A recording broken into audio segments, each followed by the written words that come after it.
Setelah perintah Feng Tianxing, para iblis yang hadir sudah mulai beraksi. Jika poin ini ada di tangan Laksamana lain, pasti tidak akan terjadi. Bahkan jika Laksamana Yan ditekan dengan paksa, setan-setan ini paling banyak akan menghormati setan yang mengalahkan Laksamana Yan. Tapi hanya itu. Bagaimanapun, mereka masih bawahan Laksamana Yan. Kecuali mereka ingin meninggalkan Laksamana Yan, mereka tidak akan melakukan hal yang melanggar perintah militer. Tapi sekarang, mereka semua melakukannya. Karena kata-kata Feng Tianxing sebelumnya, dia menjelaskan kepada mereka perlunya pertempuran ini, yang merupakan masalah hidup dan mati, dan meyakinkan mereka. Mereka sekarang yakin akan Feng Tianxing, dan mereka tidak akan memiliki ketidakpuasan atau keluhan. Adapun Laksamana Yan, dia sendiri hampir menjadi penggemar Feng Tianxing, dan dia tidak peduli dengan detail sekecil itu. Cepatlah, jangan khawatir tentang itu, kamu harus mempertimbangkan dengan hati-hati apa yang dikatakan Laksamana Feng sebelumnya. Pertempuran kita tidak hanya terkait dengan kehormatan kita sendiri, tetapi juga terkait dengan kedamaian para iblis di jalan besar ini. Dengan kata-kata Laksamana Yan, para iblis yang hadir tahu apa yang harus mereka lakukan dan apa yang tidak boleh mereka lakukan. Masing-masing dengan hati-hati mencari jejak yang mungkin tertinggal. Feng Tianxing dan Laksamana Yan menemukan tempat dengan pemandangan luas dan mengamati sekeliling. Baru pada saat inilah Laksamana Yan bertanya. Laksamana Feng, apa yang kamu pikirkan barusan? Mengapa kamu tiba-tiba mengubah tujuan pencarian? Dalam rencana awal Feng Tianxing, dia menemukan makhluk kosong bersembunyi di Grand Canyon, dan kemudian mengambil kesempatan untuk membunuh mereka. Setelah dia secara pribadi menyimpulkan bahwa kesadaran makhluk kosong tidak ada di sini, dia seharusnya mundur. Tetapi dia memilih untuk tetap tinggal turun. Feng Tianxing menjelaskan dengan enteng. Apakah kamu masih ingat pertempuran sebelumnya di Grey City? Saya berbicara dengan kesadaran Void di sana. Dia sangat istimewa dan tidak terlalu peduli dengan pertempuran. Saya hanya berpikir jika kesadarannya tidak ada di tubuh ini, tetapi lebih konsisten sesuai dengan persepsi saya tentang dia. Jika itu kamu, apakah kamu bersedia menunggu dan berburu di tempat yang tidak kamu pedulikan? Kamu tidak bisa bersenang-senang sesuai kemampuanmu. Tugas utama dari kekosongan ini adalah untuk menggali ngarai besar ini, sehingga kekosongan dapat mempertimbangkan baik di dalam maupun di luar. Jadi sama sekali tidak mungkin bagi mereka untuk melakukan perubahan apapun di tempat ini. Dia hanya akan berada di sini, dan dengan karakternya, dia harus berempat berjalan-jalan. Feng Tianxing menganalisis, matanya terus mencari ngarai di bawah. Menurut akal sehat, sangat sulit untuk melacak lawan seperti itu, karena lokasi kesadarannya sama sekali tidak pasti, dan kemungkinan besar dia meninggalkan tempat ini karena iseng untuk berkunjung ke tempat lain. Mengatur seseorang dengan kepribadian seperti itu di posisi kunci ini jelas tidak memenuhi persyaratan komandan, tetapi dia tidak sengaja menabrak gerbang kunci rencana Feng Tianxing. Selama kesadaran akan kehampaan tidak ditangkap, maka dia dan kehampaan di bawah tangannya selalu bisa ada. Dengan keberadaan kesadaran yang tak terhitung jumlahnya tertanam dalam kehampaan, setiap kali dia membunuh, dia hanya dapat membunuh unit yang tidak penting. Baris ini sangat tidak menguntungkan bagi Laksamana Yan.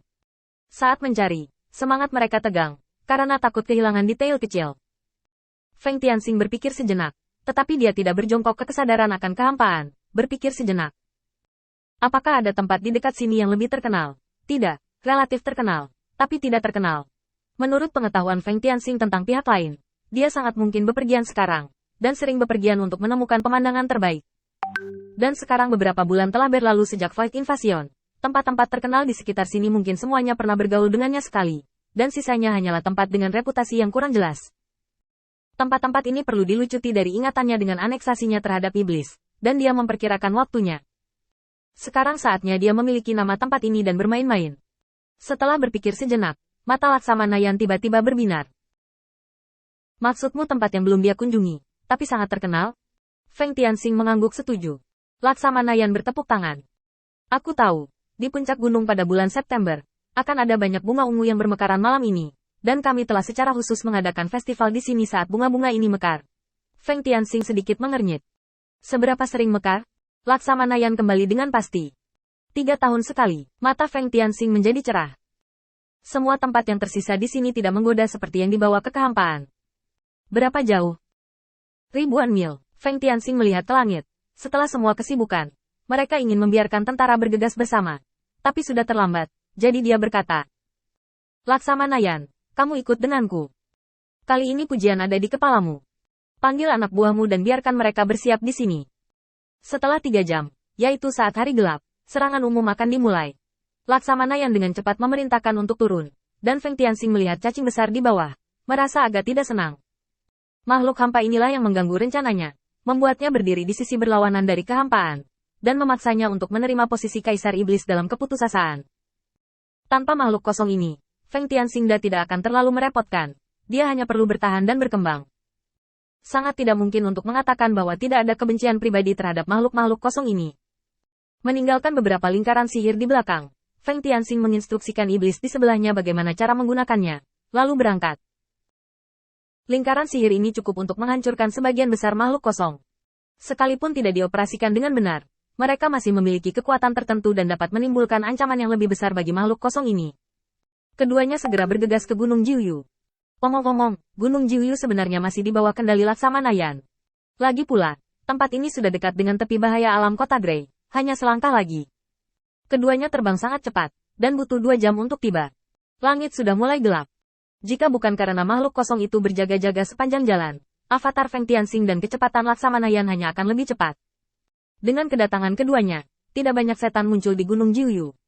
Bagaimanapun, berita tentang serangan batal telah menyebar. Berlari ini dia gelombangnya. Gunung Jiuyu sekilas hanyalah gunung yang menjulang tinggi, tanpa keistimewaan apapun. Laksamana Yan menunjuk ke langit yang jauh. Menurut pengamatan sebelumnya, itu adalah tempat terbaik untuk mengamati.